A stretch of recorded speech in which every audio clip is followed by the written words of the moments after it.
عماد الاسلام بھائی آئے. او بھائی عماد الاسلام بھائی تو ساتھ تشریف لائے ہو عماد بھائی کو لے کر.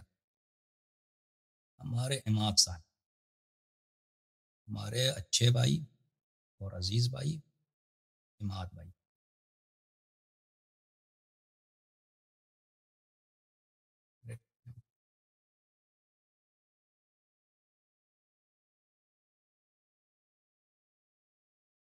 جی جناب عماد بھائی السلام علیکم، کیسے ہیں جناب؟ خیریت سے ہیں؟ ٹھیک ٹھاک ہیں آپ؟ اللہ تعالیٰ کا احسان ہے. کیسے ہیں آپ؟ جی ٹھیک ٹھاک، کرم ہے، فضل ہے. آپ جہلم میں ہیں؟ کہاں چلے گئے؟ جی ادھر ہی ہیں جناب. بخار تھا کافی زیادہ. باقی یہ کہ انجینئر مرزا کے اوپر قانونی کارروائی کی ہوئی ہے کہ اس نے جو نبی علیہ السلام. آپ کی محبت ان سے محبت کم ہو گئی ان سے کیا؟ نہیں، محبت حسن بھائی اللہ رسول کے پہلے لیے والا محبت نہیں ہے اور جدائیاں بھی اللہ رسول کے لیے. اچھا، وہ تو پہلے آپ کہتے تھے کہ یہ تو آپ کے استاد ہے، پتہ نہیں کیا کیا. نہیں استاد تو میرا ہی نہیں. میرا استاد میرے بھائی، میں تو ان کو ہی مانتا ہوں جن سے میں نے پڑھا ہے. انجینئر مرزا تو جسٹ ایک آپ جیسے فرینڈ ہیں تھے، آپ تو نہیں ہیں. کیونکہ جب سے انہوں نے نبی علیہ السلام کی گستاخیاں، پہلے بھی میں نے منع کیا انجینئر مرزا کو کہ باز آ جاؤ آپ ان حرکتوں سے، مگر وہ نہیں آئے. تو میں نے پھر علمی اختلاف کیے. تو اگر اس نے آپ کے نزدیک وہ گستاخ رسول ہیں صلی اللہ علیہ وسلم کیا؟ ہاں جی جی جی جی بالکل. تو آپ کے نزدیک وہ واجب القتل ہیں، مرتد واجب القتل ہیں کیا وہ؟ میری بات سنیں نا، جو نبی علیہ السلام کے بارے میں یہ بات کہتا ہے کہ شکرا نعوذ باللہ، تو میں یہ سمجھتا ہوں یہ گستاخی ہے نبی علیہ السلام کی. جب تک یہ توبہ نہ کرے، میں تو آپ کے چینل کے توسط سے کہوں گا توبہ کرو انجینئر مرزا، کہ تم نے اہل بیت کے بارے میں گستاخ کا توبہ ہوتا ہے اپنے لوگوں کے ہاں؟ گستاخ کا توبہ قبول ہے؟ یہ تو کسی کا فتویٰ نہیں ہے. اگر کوئی شخص گستاخی رسول صلی اللہ علیہ وسلم کرتا ہے نا، آپ لوگوں کے ہاں تو یہ حکم یہی ہے کہ وہ اگر توبہ کرے، توبہ تو اس کے اور اللہ کے درمیان ہے، ظاہر میں اس کا توبہ قبول نہیں ہے، یعنی وہ واجب القتل ہے. آپ لوگوں کے ہاں تو یہ حکم یہی ہے نا، ویڈیو میں آ کے توبہ کرے، ویڈیو میں آ کے توبہ کرے کہ میں اعلانیہ توبہ کرتا ہوں. نہیں، پھر آپ اپنے مذہب سے پھر گئے بھائی، مذہب سے پھر گئے آپ عماد بھائی. دیکھیں آپ اپنی کتب میں جائیے. ہاں، یہ آپ لوگوں کے ہاں جو واقعا جو شاتم ہوتا ہے نا، نبی صلی اللہ علیہ وسلم کا جو شاتم ہے، آپ لوگوں کا موقف یہی ہے کہ بھائی وہ توبہ کر بھی لے، توبہ شاید اللہ اس کی قبول کرے، لیکن دنیا میں اس کا حکم قتل ہے. یہ آپ لوگوں کا تو یہ حکم ہے بھائی، اس کو آپ نے واجب القتل بنا دیا نا. نہیں میں یہ کہہ رہا ہوں، میرا یہ اسٹانس ہے اور علماء کا یہ اسٹانس ہے کہ توبہ کرے آ کے. طارق جمیل صاحب نے اس کو کہا ہے یا تو بھائی اگر اگر حسادت وصلہ کا چکر ہے، اگر اس نے گستاخی نہیں کیا ہے تو اس کو کیوں واجب القتل بنا دیا تم لوگوں نے؟ اگر وہ واجب القتل ہے تو اس کو توبہ سے اس کی تو وجوب قتل تو رد نہیں ہوتا. یہ کہاں سے آپ لوگوں نے بدعت نکال دی؟ اختلاف اس سے رہے گا. آپ سے جو ہے بات کے لیے مجھے آپ کے جو دوست ایڈمن ہے کراچی سے، انہوں نے کہا تھا کہ آپ کی بات چیت ہے، تو حکم فرمائیں. میں آپ کی خدمت میں کیا عرض کروں؟ آپ جو انجینئر صاحب کو آپ نے جو ہے وہ اب چھپ گیا کیا؟ وہ مخفی ہو گیا کیا؟ نہیں جی نہیں، وہ چھپ جاتے ہیں، بار بار چھپ جاتے ہیں. کبھی کدھر چھپتے ہیں، کبھی کس کے گھر چھپ جاتے ہیں، کبھی کس کے گھر چھپ جاتے ہیں. تو بات کریں نا، سامنے آ کے بات کریں، فیس ٹو فیس بات کریں، علماء سے بات کریں. آپ بھی تو جہلم میں نا؟ ہاں جی، میں جہلم سٹی سے ہوں. تو آپ نے اس کو پکڑنے کی کوشش نہیں کی ہے؟ اس کی جو مخفی گاہ ہے وہاں پہ چلے جائیں اس نے الٹا میرے کو یار کٹوا دیا. اچھا، بڑی بات ہے بھائی. اچھا، تو بہرحال اللہ تعالیٰ آپ کو عزت دے. یہ جو شتم نبی صلی اللہ علیہ وسلم ہے، یہ کوئی اتنا کوئی اس طرح پاکستان میں تو بہت ہوتا ہے نا کہ ہر ایک پہ وہ تہمت لگاتے ہیں کہ بھائی اس نے گستاخی کی، اس نے بے احترامی کیا. تو یہ اس میں ذرا احتیاط کرنی چاہیے کہ ہر بات پر کسی نے اگر شتم نہیں کیا ہے، وہ اگر مثلا کوئی اس کی تعویل کر کے اس کو غیر شتم کو شتم بنا دیتا ہے نا، گالی کو، جس نے گالی نہیں دیا اس کو اپنی تعویل سے اس کے کلمات کو گالی میں تعویل کرتا ہے، تو اس طرح نہ یہ نہیں کرنا چاہیے. بہرحال اس مسئلہ میں بڑا احتیاط کی ضرورت ہے. اور علماء میں تو حسادت بھی بہت ہے، کیونکہ وہ شخص اس کے پاس میڈیا میں فالوور بہت ہیں، لوگ اس کے پروگرام کو دیکھتے ہیں، تو مولوی لوگ اس کے حسادت بھی کرتے ہیں. تو بہرحال جو حقیقی مسئلہ ہے مجھے نہیں معلوم اس کا، اللہ ہی جانتا، آپ لوگ جانتے ہیں. میں تو اس کا کلپ وغیرہ دیکھتا بھی، میں نے صرف سنا کہ اس کو ایسا اس پہ فتویٰ لگا ہے. اب آپ آئے ہیں یہاں پر ہم سے گفتگو کرنے کے لیے. وہ ایک مناظرے کا چیلنج بھی آپ نے دیا تھا ظاہر، آپ نے مجھے چیلنج دیا کیا واقعہ جی جی مناظرے کا؟ آپ نے مجھے مناظرے کا چیلنج دیا محمد صاحب. میں نے دیکھیں جی، بات یہ ہے کہ کسی نے آپ کے بارے میں مجھے کہا تھا کہ آپ اللہ حسن اللہ یاری سے بات نہیں کر سکتے. تو میں نے کہا کہ کس بارے میں بات نہیں کر سکتا؟ جی آپ کسی ٹاپک میں کہا جی کیوں نہیں بات کر سکتا؟ ہمارا جو اختلاف ہے، میرا تو حسن اللہ یاری صاحب آپ سے ایک ہی سوال ہے، کیا اہل بیت اعظام، جی قرآن اور صحیح حدیث سے آپ نے جواب دینا ہے، کیا قرآن اور حدیث سے اہل بیت اعظام معصوم ہیں؟ اس کی قرآن کی ایسے آپ مجھے پلیز دلیل دے دیں. او بھائی یہ ابھی آپ یہ میرے بھائی بھول گئے، یہ پچھلے جب آپ سیشن میں آئے تھے نا، حدیث ثقلین پہ بات جا رہی تھی، آپ نے یہاں پہ خود اعتراف کیا تھا کہ حدیث ثقلین صحیح ہے، اور اسی صیغے کے ساتھ نہیں جو وہ آپ دلیل دیں، ساری بات کلیئر ہو جاتی ہے، دیٹس آل. تو آپ نے خود اسی صیغے کے ساتھ، اسی الفاظ کے ساتھ اقرار کیا تھا کہ یہ حدیث صحیح ہے، اگر کسی کو شک ہے تو وہ میرا کلپ دیکھ لے. اماد الاسلام کے صاحب کے ساتھ یہ 2-3 مہینے پہلے آئے تھے کہ انی تارک فیکم ما ان اخذتم به لن تضلوا بعدی ابدا، کتاب اللہ و اتباع اہل بیت، کہ میں تمہارے درمیان ثقلین چھوڑ کے جا رہا ہوں کہ اگر ان کے اتباع کرو گے تو کبھی گمراہ نہ ہو جاؤ گے، کبھی گمراہ نہ ہو جاؤ گے. وہ قرآن اور اہل بیت علیہ السلام. جب رسول اللہ صلی اللہ علیہ وسلم نے فرمایا کہ اگر ان کی اتباع کرو گے تو کبھی گمراہ نہ ہو جاؤ گے.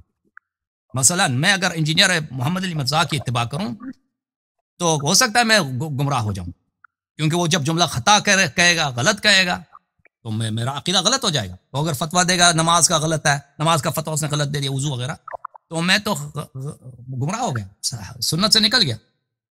لیکن اگر دنیا میں ایک ایسا شخص ہے کہ اس کا ہر قول صحیح ہے، اس کا ہر فعل صحیح ہے، وہ کبھی مجھے گمراہ نہیں کر سکتا، اس کی میں اگر اتباع کروں، نماز اس جیسا پڑھوں، روزہ اس جیسا رکھوں نا، توحید میرا اس کے اقوال کے متوافق ہو، یعنی اللہ نے فرمایا کہ اس کی اتباع کرو، تو لازمی بات ہے کہ وہ معصوم عن الخطا ہے، وہ معصوم ہے، معصوم. یہ حدیث متواتر ہے. اور آپ اپنی سیشن میں آئے تھے پچھلے، کیا اہل بیت معصوم ہے یا نہیں؟ قرآن کی ہے سر. اچھی بات ہے، آپ نے پہلے کہا نا قرآن و سنت سے، تو میں نے اس لیے اس حدیث شریف کا ذکر پہلے کیا. قرآن ہے، okay okay okay okay okay, کیونکہ پچھلے ہفتے آپ آئے تھے نا، اوکے پچھلے ہفتے جب آپ آئے تھے تو آپ نے اللہ آپ کا بھلا کرے، آپ نے اسی کے متعلق بات چلی تھی، کیونکہ آپ نے اس کا اعتراف کیا تھا، تو میں نے اس لیے آپ کے اس کا ذکر کیا تھا. تو اب قرآن کی آیت سے دیکھیں عزیزوں، اللہ تعالیٰ کا فرمان ہے قرآن مجید فرقان حمید میں. دیکھیں، اگر پہلی بات تو میں ان کو جواب دے دوں کہ اگر میں اس بات کو قرآن مجید سے ثابت نہ بھی کر سکوں نا، کیونکہ ایک متواتر حدیث ہے، تو اس میں کوئی خدشہ نہیں ہے، ٹھیک ہے نا.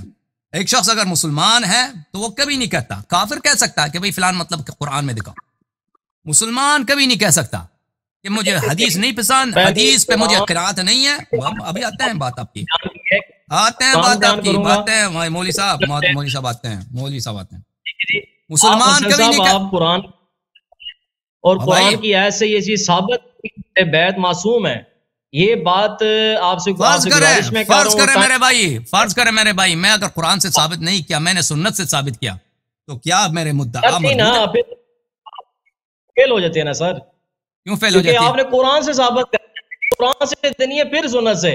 یہی تو انجینئر مرزا بھائی صاحب، اماد بھائی، آپ نے لگتا ہے زیادہ دوستی کی آپ نے مستری صاحب سے، اور اس لیے وجہ سے آپ کی جو ہے نا وہ کچھ اسکرو جو ہے میرے خلاف لوز ہو. نہیں یہ بات نہیں ہے. آپ نے قرآن سے ثابت کرنی ہے بات، نہیں تو کیوں اس طرح گالی دیتے ہو؟ اور کاٹ کے چلا گیا، کاٹ کے چلا بھی گیا، یہ گالی دے کر چلا گیا. بھائی صاحب، اگر کوئی شخص کسی مطلب کو قرآن سے ثابت نہیں بھی کر سکتا، صحیح حدیث سے ثابت کر لیتا ہے، بلکہ متواتر حدیث سے ثابت کرتا ہے، تو آپ یہ جو ہے نا یہاں گالی دے کے چلے گئے.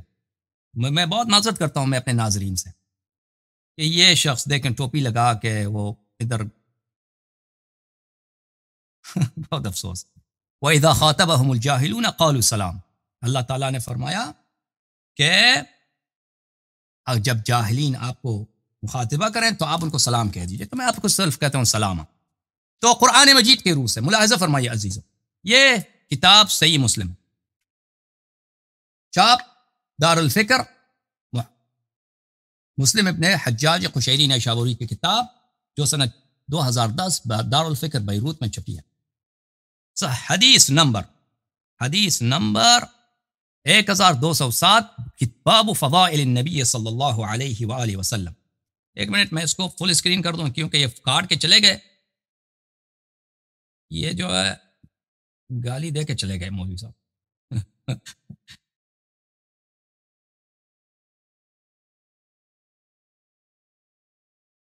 اچھا، حدیث یہ ہے میرے عزیزوں، عائشہ سے روایت ہے اور یہ حدیث متواتر صحیح. حدیث کون سی ہے؟ خرج النبی صلی اللہ علیہ وآلہ وسلم غداة وعلیہ مرط مرحل من شعر الاسود. نبی کریم صلی اللہ علیہ وآلہ وسلم ایک دن تشریف لائے، ان پر ایک کملی تھی، کملی پر زین سیڈلز جو ہوتے ہیں نا گھوڑے کے یا اونٹ کے، اس کے نشان تھے، اس کے نقش و نگار تھے. اچھا، فجاء الحسن، یہ روز کالے رنگ کے اون سے بنی. فجاء الحسن ابن علی فادخلہ، امام حسن مجتبی علیہ السلام آئے، ان کو داخل فرمایا کملی میں. ثم جاء الحسین علیہ السلام فدخل معه، پھر میرے مولا امام حسین علیہ السلام تشریف لائے، ان کو داخل فرمایا. ثم جاءت فاطمہ فادخلها سلام اللہ علیہا، پھر حضرت زہرا سلام اللہ علیہا تشریف لائے، ان کو داخل فرمایا.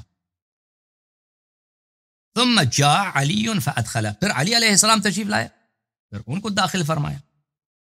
اور باب کیا ہے؟ باب فضائل اہل بیت النبی، باب فضائل اہل بیت النبی. اور اس میں صرف ایک ہی حدیث، اور وہ بھی عائشہ سے، ٹھیک ہے نا.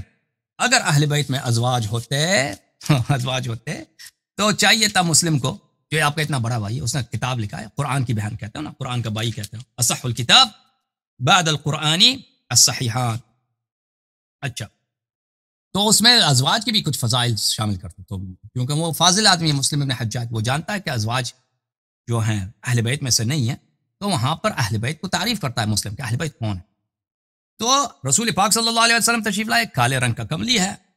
امام حسن علیہ السلام پہلے تشریف لائے، ان کو داخل فرمائے کملی میں، پھر امام حسین علیہ السلام کو، پھر زہرا سلام اللہ علیہا کو، پھر ان کے بھائی امیر المؤمنین علیہ السلام آئے. ثم قال، پھر رسول اللہ صلی اللہ علیہ وسلم نے آیت کی تلاوت کی، انما یرید اللہ لیذہب عنکم الرجس اہل البیت ویطہرکم تطہیرا. اللہ تعالی کا ازلی ابدی ارادہ ہے کہ وہ آپ کو پاک، اہل بیت کو پاک کر دے ہر قسم کی رجس، ہر رجس، چاہے وہ شریعت میں رجس ہو، حلال و حرام کا مسئلہ ہو، چاہے بری اخطاء ہوں، خطایا ہوں، چاہے زلات و سقطات ہوں، چاہے نسیان ہوں، چاہے اللہ کے ذکر سے غفلت ہو، چاہے عرف میں جو بری چیزیں ہیں، چاہے نیچر میں جو بری چیزیں ہیں، ہر قسم کی پلیدی سے یہ اللہ نے اپنے ذمہ لیا کہ میرا ارادہ یہ ہے ازل سے ابد تک. یو تو انما یرید اللہ، یریدو فعل مضارع ہے، دلالت کرتا ہے استمرار پر کہ اللہ کا ارادہ ہے کہ تجھے پاک کر دے اہل البیت کو ہر قسم کی رجس سے، وَيُطَهِّرَكُمْ تَطْهِيرًا، اور آپ کو پاک کر دے. یہ مفعول مطلق اس کو بولتے ہیں. مفعول مطلق آتا ہے کس کے لیے؟ مفعول مطلق تاکید کے لیے، مبالغے کے لیے، یعنی آپ کو پاک کر دے، بے نہایت پاک کر دے. کون پاک کرنے والا کون ہے؟ اللہ. تطہیر کرنے والا کون ہے؟ اللہ. تطہیر والے ہونے والے کون ہے؟ پنجتن پاک، ٹھیک ہے نا، اہل بیت طاہرین علیہ السلام. کس چیز سے پاک کیا جائے؟ ہر قسم کی آلودگی سے، ہر قسم کی ناپاکی سے. جب اللہ نے ذمہ لیا ہے کہ میرا ہمیشہ سے یہ ارادہ رہا ہے کہ میں آپ اہل بیت علیہ السلام کو پاک کر دوں، میں خود پاک کر دوں، نہ کہ تم پاک ہو جاؤ، نہ میں پاک کروں، میں کرنے والا میں ہوں. ہر قسم کی پلیدی ہر قسم کی پلیدی دور کر دوں اب اہل بیت سے، اور میں آپ کو غایت تطہیر، نہایت پاکیزہ بناؤں. تو واضح ہے، یہ عصمت کی واضح دلیل، کیونکہ گناہ رجس ہے. اللہ کی یاد سے غفلت یہ ناپاکی ہے. اخطاء، زلات، سقطات یہ ناپاکیاں ہیں. جب اللہ نے ذمہ لیا تو اہل بیت علیہ السلام معصوم ہیں. الحمدللہ رب العالمین.